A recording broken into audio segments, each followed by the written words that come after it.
요동치는 동북아 정세 속에서 새 정부가 출범하는 대한민국. 6개월간의 국정공백으로 외교안보와 경제에 빨간불이 켜진 가운데 중국은 사드를 빌미로 한국 경제를 향해 맹공을 펼치고 있습니다. 중국의 공세와 트럼프의 좌충우돌 행보는 대한민국 경제에 먹구름을 들이우고 있는 가운데 이제 새 정부 출범과 함께 새 시대, 새로운 전략을 통해 한국 경제 재도약을 위한 새로운 동력이 필요한데요. 오늘 서정희의 경제펀치에서는 새 정부 출범을 앞둔 대한민국의 과제와 해법은 무엇인지 속 시원한 한방 날려봅니다.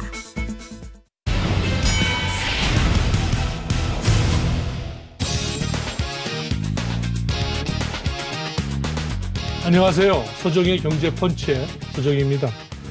한국 경제의 오늘과 내일을 고민하고 통쾌한 한방으로 문제점까지 해결해보는 경제펀치. 오늘 함께해 주실 분입니다. 니어재단의 정덕구 이사장님 모셨습니다. 안녕하십니까? 안녕하십니까?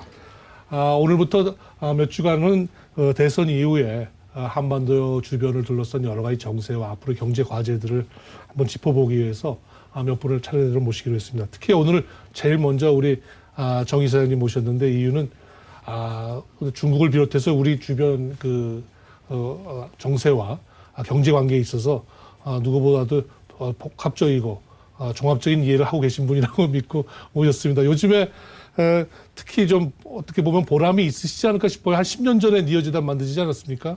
그때 이런 정도의 어떤 그 아시아의 변화를 마치 예상한 듯한 느낌도 저는 갖는데 결국 중국이란 나라가 앞으로 한국에 가는 길을 네. 어떻게 막고 어떻게 펴고 어떻게 손을 잡고 같이 동고동락할 수 있을까? 네네.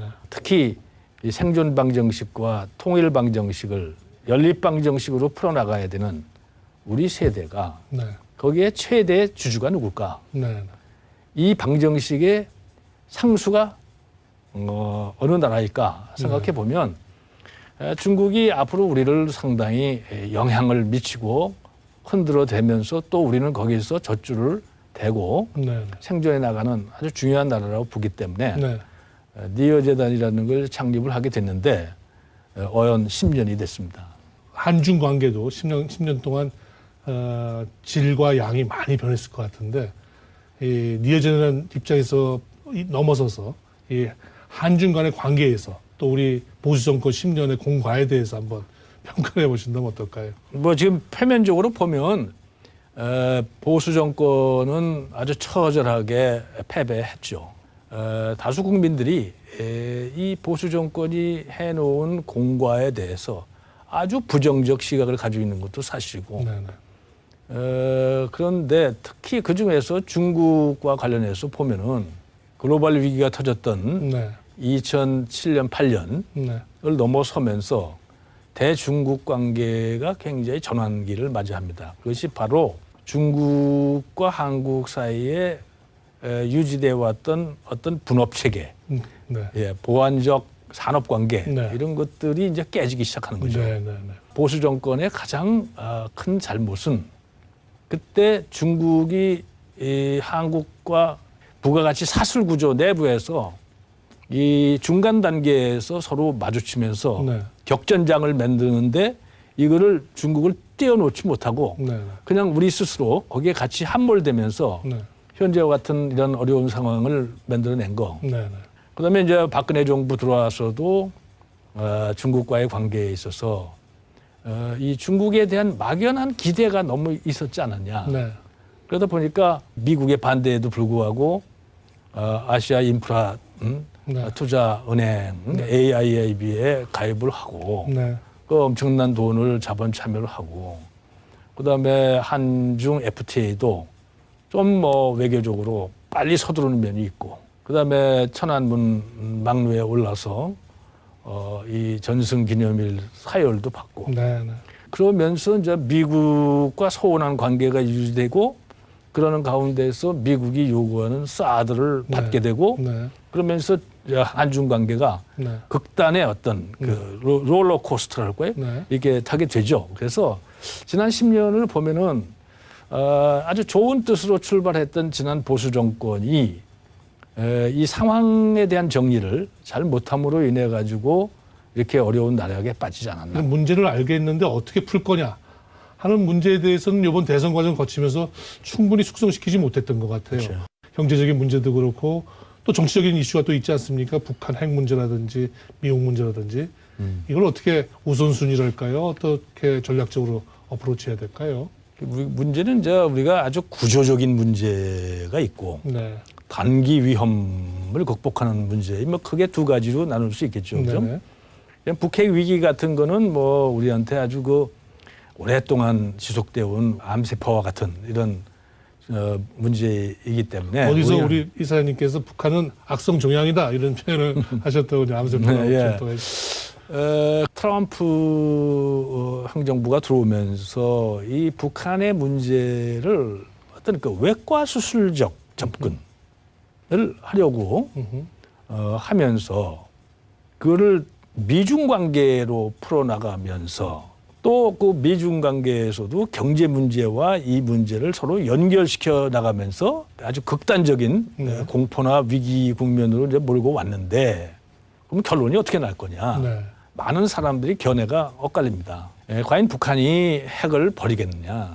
그러면 핵을 현 단계에서 동결한다든지 그러면서 미북 간의 대화 채널을 통해서 그 트럼프식의 장사꾼 딜 방식으로 하는 것을 과연 네. 김정은이 수용하고 또 적응해 나갈 수 있겠느냐 네네. 하는 문제가 이제 하나고 두 번째는 중국이 북한이라는 자기들의 그 오래된 우방인데 그 끈을 강하게 쥐고 있었고 때에 따라서 이걸 순망치한이라고 해서 네네. 그렇죠. 미국과의 어떤 분쟁이 다른 나라와 분쟁이 있을 때 네. 북한을 하나의 방파제로 쓰려고 하는 네. 중국의 의도도 있고 네네. 이런 것들이 그동안에 이런 내과적 처치를 했던 오바마 행정부 8년 그리고 시진핑 또 그 전에 후진타오 정부 말기 요 기간 동안에 약물 이 치료를 하려고 했죠. 그때. 예, 약물 치료를 하다 보니까 너무 이것이 이 암세포가 커져가지고 이제 중국 뒤에 옛날에 김일성 머리에 났던 그 혹처럼 했는데 그게 악성 종양이 된다고 생각을 하게 되죠. 그래서 결국은 안 되겠다.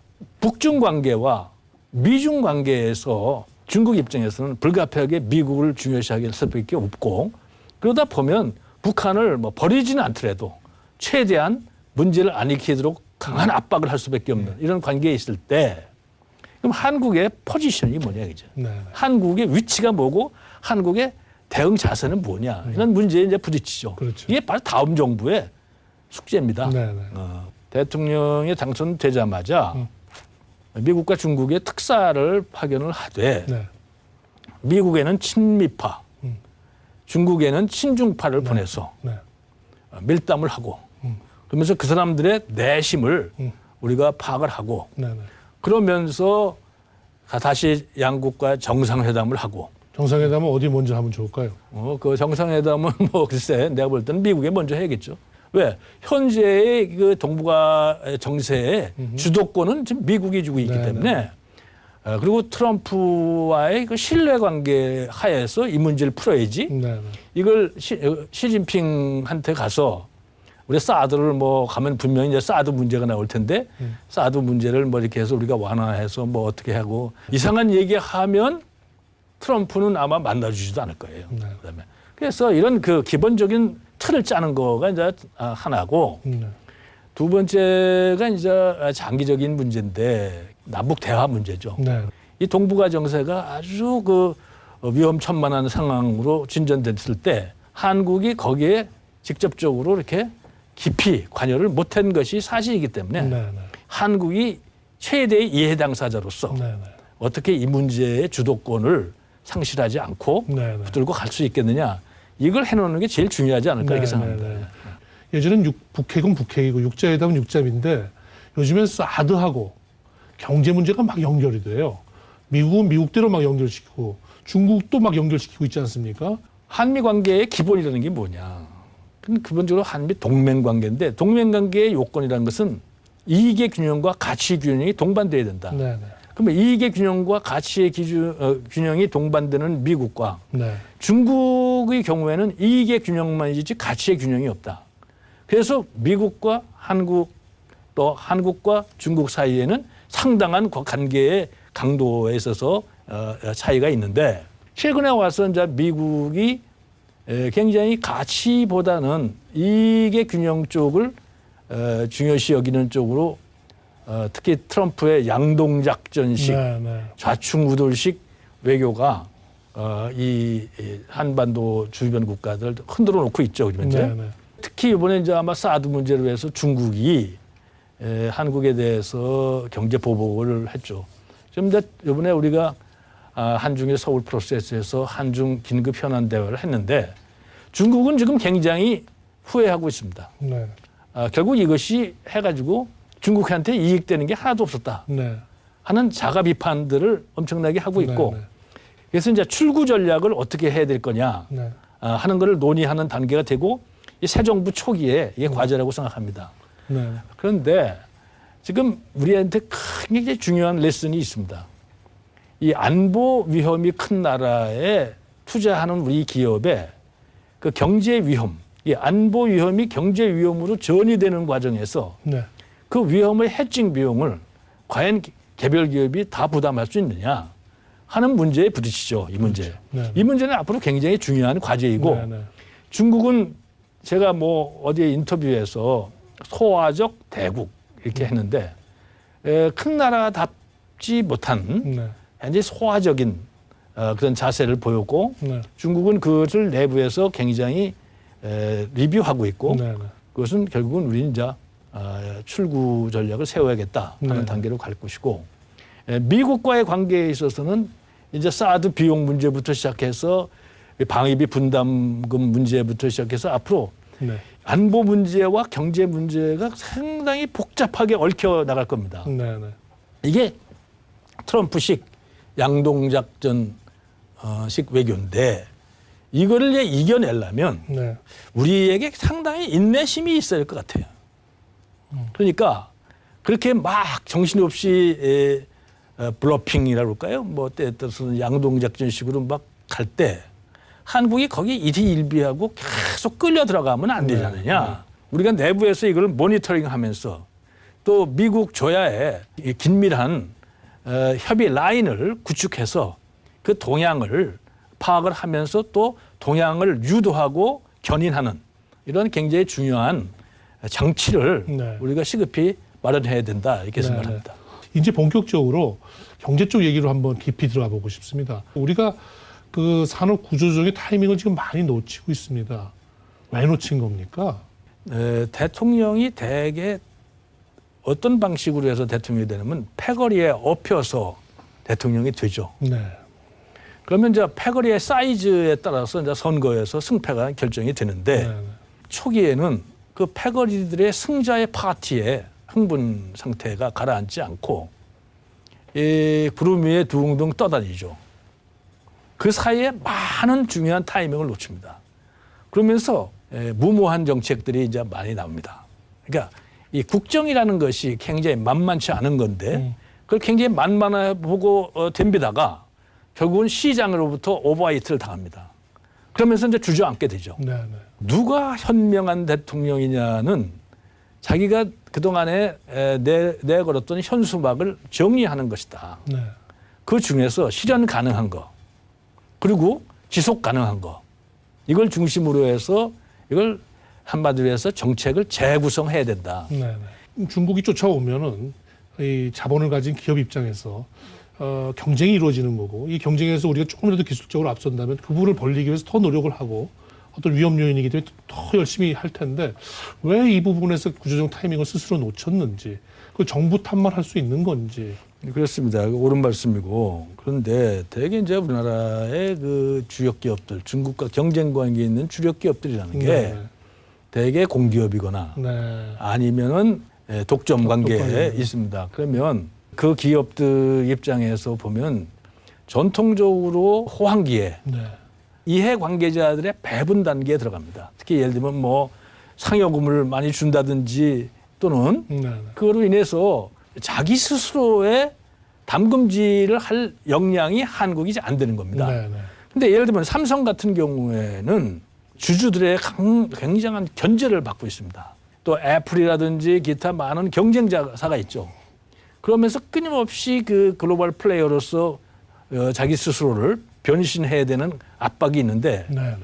이미 선진국에서 다 이미 이제 물러났던 조선이라든지 철강이라든지 이런 것들은 중국하고 경쟁이 있고 일부 이제 일본하고 경쟁이 있는데 이 호황기에 그 많은 그 이익을 담아두질 못하고 네.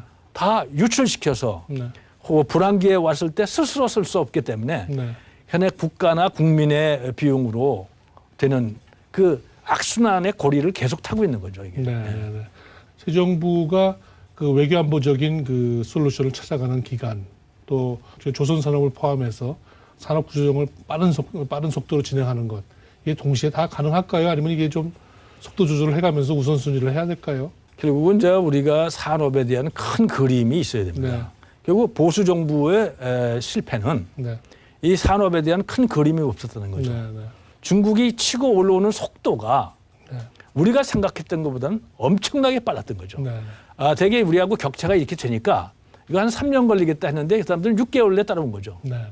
오판과 함께 거기에 대한 집중력이 떨어져서 네. 뭐 다른 걸 하느냐고. 네. 그러니까 자칫 외교안보적인 그 과제 때문에 또 이렇게 미뤄질 가능성에 대한 그렇죠. 우려를 하시는 분들이 많거든요. 근데 지금 문제는 이거를 이제 앞으로 어떻게 할 것이냐를 산업, 그러니까 조선 산업, 네.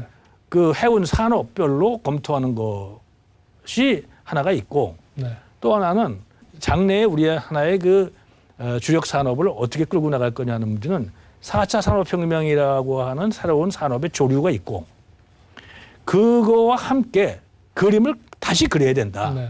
이제 문제는 노조나 담합구조 하에 있는 이 생존 관계를 어떻게 깨느냐 하는 것에 따라서 성패가 달려 있을 거라고 생각해요. 사실 이번 대우조선 해양의 솔루션에 대해서 그래도 너무 미루지 않고 손을 댔다는 것에 대해서는 칭찬을 하면서도 좀 더 근본적인 고민을 하고 하지 않은 거 아니냐에 대해서는 아쉬운 얘기들을 많이 하더라고요. 같은 의견이신 거죠? 그 정권의 공백기에 있었기 때문에 그 가운데에서도 할 수 있는 최선을 다했다. 저는 이 정도로 생각하고 새 정부가 그걸 물려받아서 그 미래를 어떻게 할 거냐 네. 하는 문제를 이제 정리해야 되죠. 이제. 조선 산업 이외에 다른 산업도 몇 가지 지금 구조조정의 대상으로 오르내리고 있습니다. 아마 좀 더 과감한 구조조정이 필요하지 않나 생각하는데 그렇게 보시는 거죠? 밤에 잘 때 사과를 보니까 조금 썩었어요. 그래서 이제 내일 아침에 이거를 도려내야겠다 하고 자고 나서 보니까 한 3분의 1이 썩었어요. 그다음에 잠깐 한눈 파는 사이에 반 이상이 썩었어요. 그렇습니다. 결국 이 기업의 부실 문제는 이렇게 타이밍이 중요하다. 새 정부에서는 통상을 외교부 쪽으로 가져간다는 얘기가 있습니다. 장단점이 다 있죠. 네. 근데 지금 통상 문제는 결국 통상 재협상 문제로 가고 있어요. 네, 네. 그리고 산업의 문제로 가고 예, 또 산업의 문제로 가죠. 이런 상태에서 과연 이걸 특정 부처가 이걸 관장해서 해결될 수 있을까? 그래서 가장 이상적으로 보면 청와대 내에 이런 통상에 대한 협상 전략을 짜는 기구가 있으면 좋은데 지금 청와대를 좀 줄이는 입장이라는 거 아니에요? 네, 네. 앞으로? 그리고 또 좀 그 방법은 좀 위험한 면도 있어요. 거죠. 옛날에 보면. 지금 앞으로 문제는 외교통상부에서 이걸 다시 외교통상부를 부활해서 할 때 하더라도 네. 강력한 통상정책에 대한 조정기구를 네. 정부 내에 둬야 된다. 네. 그래서 외교통상부는 협상만 하는 사람들이지 네. 결론을 내는 사람들은 아니다. 네. 이렇게 해서 이거를 뭔가 정책과 협상을 이원화해야지 이걸 외교통상부가 가지고 있는 특성인 파밸류를 추구하는 부처죠. 에디드 밸류보다는 파밸류를 추구하죠. 네. 네. 이게 문제가 그냥 소프트하게 정리되기를 바라는 그런 조직과 또 통상부처럼 지나치게 과도한 에디드 밸류를 추구하는데 사이에서 이거를 조정해주는 기구가 정부 내에 강력하게 버티고 있어야 여기서 전략적으로 미국 트럼프 방식의 좌충우돌형 통상정책의 대응을 아주 컬렉티브하게 종합적으로 할 수 있지 않겠나. 이렇게 제 생각합니다. 3의 안을 내신 주시네요. 선거 중에 이제 뭐 소득 주도 성장, 뭐 포용적 성장, 여러 가지 이름으로 붙여졌습니다만 아무튼 가계 아까 쭉 걱정해 주신 가계의 어떤 소득원을 조금 더 보완해줘서 가계를 좀 튼튼히 해서 성장의 원천으로 삼자라고 하는데 사실 경제학적으로는 이게 딱 맞아떨어지지는 않습니다. 성장이 있고 그다음에 성장 동력을 키우면서 그러면서 어떻게 이것이 낙수 효과에 의해서 가계에 이것이 전파되도록 채널링을 하고 안 되면 이제 정부가 개입을 해서 네네. 재정으로 그걸 보완을 해주고 네네. 하는 것이 정답이죠. 그렇죠, 어? 그렇죠. 그런데 지금 또 하나 이제 현재 우리나라 기업들이 고용을 창출하지 못하고 있죠. 네, 네. 그런데 숨 넘어가는 그 가계 저소득층 이쪽에 대한 보조금을 주는 거, 생계 보조금을 주는 거에 대해서는 저는 뭐 찬성을 합니다. 네, 네. 근데 우리가 보면은 아르헨티나나 이번에 같으면 베네수엘라 같은 경우, 네, 네. 그래서 대표적으로 이제 진보 정부들이 주도하면서 재정에 의해서 국민들한테 나눠주는 복지를 했는데 그 결과가 어떻게 됐느냐 하는 거죠. 또 그리스 같은 데를 봐도 이제 우리가 알 수 있고, 그래서 숨 지금 넘어가는 사람이 누구까지인지 그걸 또 그걸- 언제까지 해줘야 되는지 그게 그거- 어렵다는 예, 거죠. 그거는 이제 뭐 정치적으로 네. 합의를 할 수밖에 없는데 합의가. 그 국회에서 이런 문제를 하라고 국회가 있는 거죠. 네. 그러니까 정치적 합의를 해야죠. 정치적 합의가 결국은 사회적 합의가 되는 거죠. 일단 제가 볼 때는 가계 부분이 이제 가계 부채 문제부터 시작해서 가계 부분을 얘기할 때 많은 사람들이 가계 소득과 또 가계 부채만 얘기하는 사람이 많아요. 근데 저는 이것이 가계 부분이 사가계 링에 갇혀 있다고 생각합니다. 하나는 가계 수입이죠. 가계 소득. 그다음에 가계 비용. 지금 이제 전월세라든지 기타 주거비, 교육비, 사교육비 이런 게 이제 엄청나게 늘어나고 있죠. 그다음에 가계 부채. 그다음에 마지막 한 코너가 바로 이 노인 문제거든요. 네. 은퇴 시기가 빨리 다가오니까 결국은 미래에 대한 안심 설계를 어떻게 할 거냐.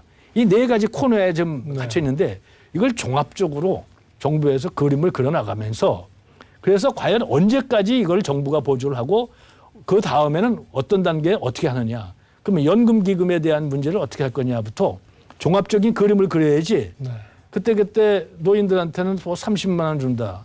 누가 20만 원 준다 그러니까 30만 원 준다는 사람도 있고 그러면 누가 또 50만 원 준다 그럴 거고 결국은 우리나라를 전체적으로 축소 균형할 가능성이 있기 때문에 네. 임시 반편으로 쓰는 거에 대해서는 찬성. 그러나 이거는 근본적인 대책은 아니다.